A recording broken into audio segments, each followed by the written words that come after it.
Hey, this is Lorena, and I wanted to do a video for you. This is to help longarm quilters fix troublesome quilts that trouble us. But anyway, what I wanted to do is I wanted to share a video with you, for you the long armers, but also I think this will help the quilt top makers, because these are things that I never considered when I was making quilt tops. I never thought of this stuff. I was just sewing. Some of us are just sewing. We're just sewing. We're sewing with purpose, right? I have 3 quilts that I'm going to share with you in this video that I had some problems that I needed to work through as I was on the long arm. So I really do hope you like this video, and I will talk to you at the end of the video. All right, bye.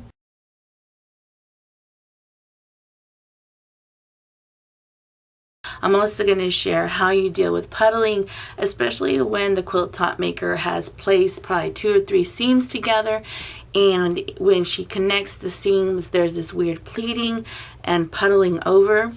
Iron is your best friend, especially with steam, because areas that puddle and move around a lot, you can literally get rid of some of the wavage or puddling.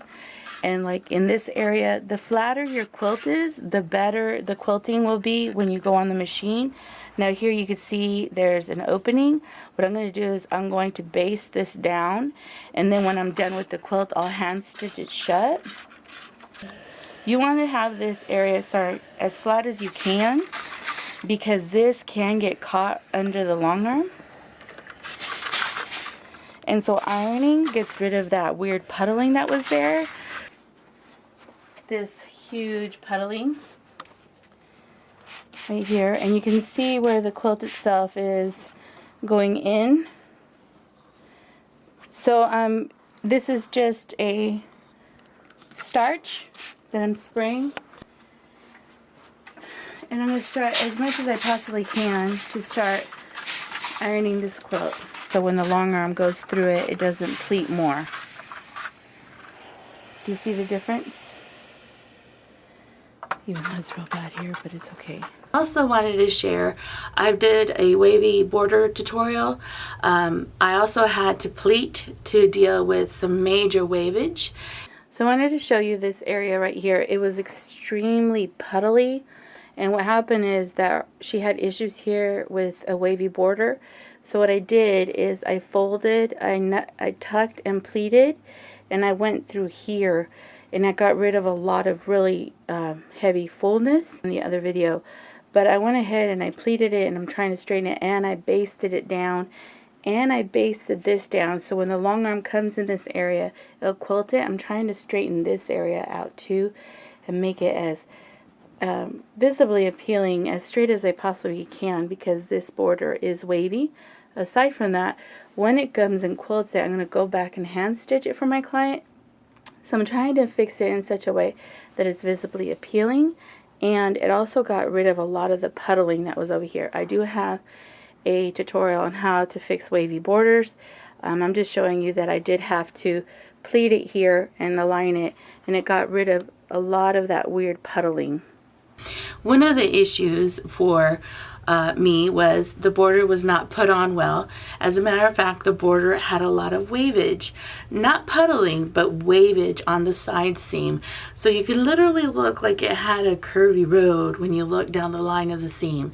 And I'm going to share how you're going to fix that. I tried to get the ruler while I iron, bring it up here in this area. So areas where it dips down, bring it up, and areas where it dips up, bring it down. Play with the quilt, or maneuver the quilt as much as you possibly can. So here is as straight as I could possibly get it, and I'm going to lift it a little bit.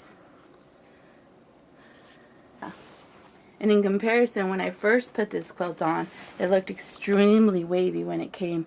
And so this is one of the ways where you can deal with those factors. So this is, if you could see how it's wavy, I'm just going to go ahead and tuck and pull a little bit. Try to straighten this quilt out as much as I can. And I'm going to baste and pull so it could look like there is a straight line. Here, I'm not going to pull as much. And now it's nice and as straight as I could possibly make it. It's not perfect, but what I'm going to do is probably pull a little bit more here and push the fabric. And see, now it is a little bit warped, but not as much as it was. So here on this quilt, you could see that pretty much this side is real straight, except here. And it's a small adjustment. I'm going to just pull it a little bit.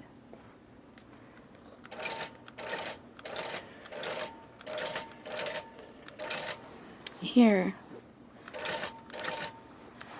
I'm going to leave it a little loose. Maybe a little bit. I'm going to create the illusion that it is kind of straight. And I may, if I need to, bring some stitches here just to stabilize it in that area when the quilting.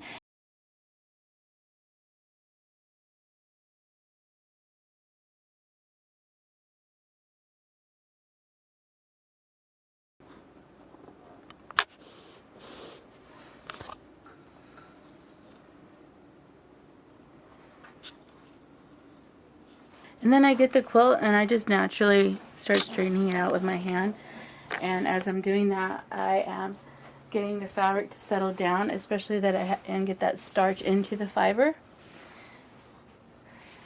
And then I start seeing areas that, like this is pretty straight. And I put a lot of starch on it to where it's wet in the fiber. As I'm ironing, I'm slowly pulling the fabric a little bit. And the reason I'm stretching the quilt a little bit is because some of her piecing have a lot of pleating, and so I want to straighten out a lot of that piecing. And do you see how this warps? And I'm manipulating it to where as I iron it straightens. So this area, see how it pops up? I'm pulling it so I could straighten it. See how it's hopping up? Pull it just a little bit and then I iron it. I want it to look continuous with what I've already done up here.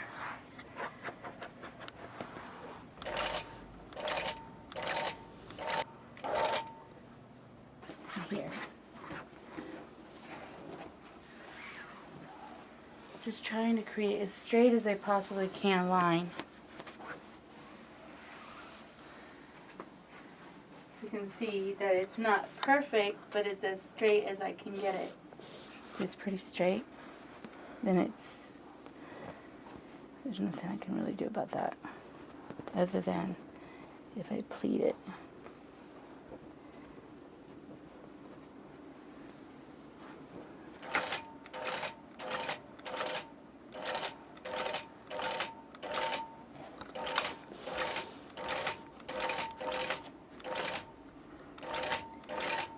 And to straighten this line out, I pleated it here.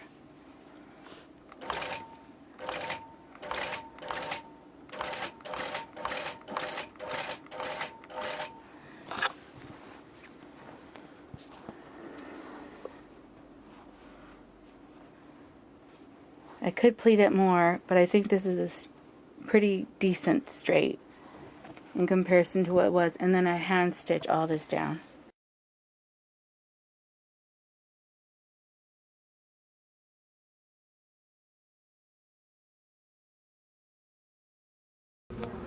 Okay, this quilt was a great example of the border not done well.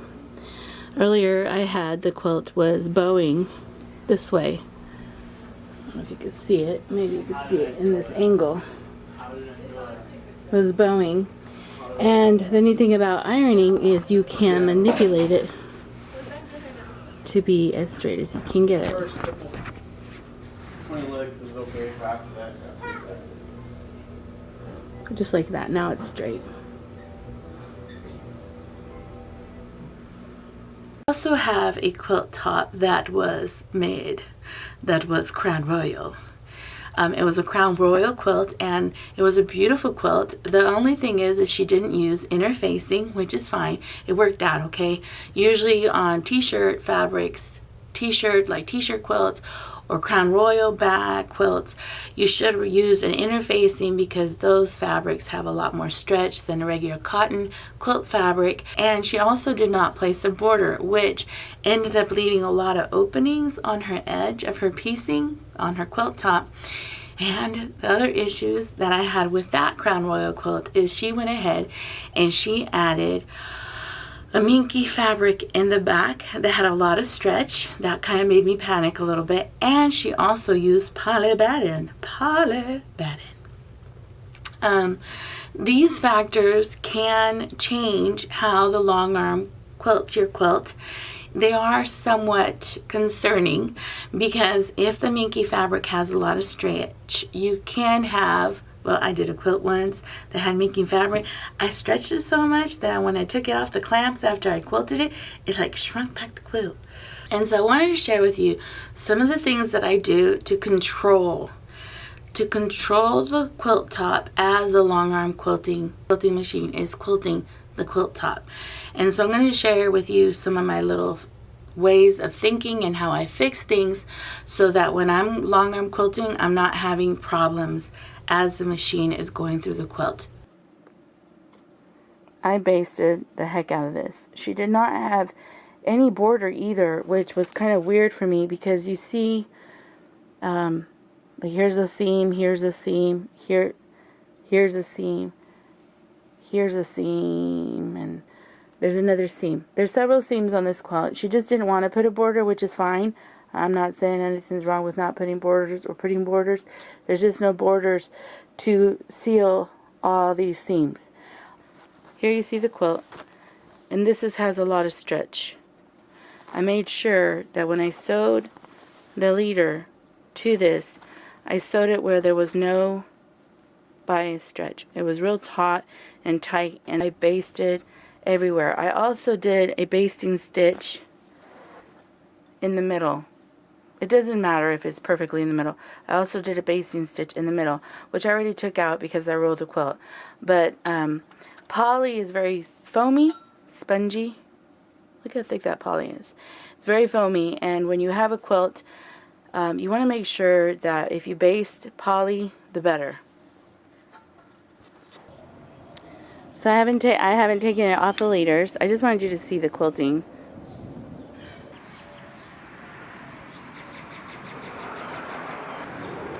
This is what the back looks like. Yeah. I really do hope you like this tutorial.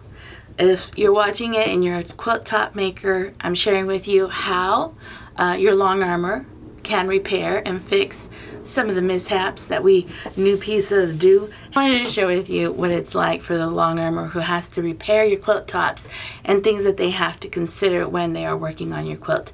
So I hope you like this video. I hope you like this tutorial, and I thank you for watching, and I'll talk to you later.